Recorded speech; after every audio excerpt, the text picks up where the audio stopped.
An Alameda man who was central to putting American astronauts on the moon is turning 93. Tomorrow, ABC 7 News reporter Jonathan Bloom sat down with the test pilot with quite a story to tell.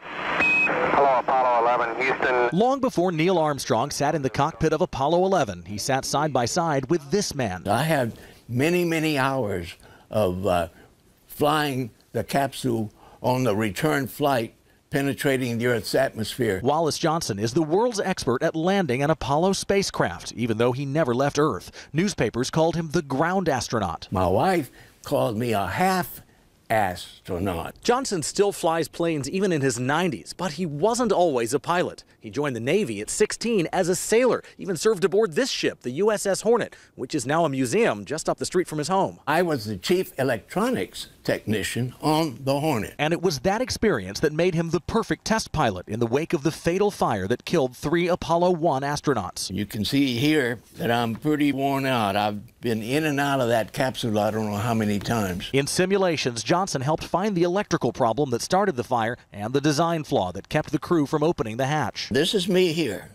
You can see it from my nose. My nose gives me away. It launched a whole new career for Johnson, testing spacesuits and designing control layouts. Can I reach this up here if I'm in a pressurized suit and stuff like that? He wrote manuals and trained astronauts to land in the Apollo simulator. They were just ordinary guys. When you really get right down to it, they were all brilliant. For one thing, I will say that. He was there when they blasted off. The ground actually shakes.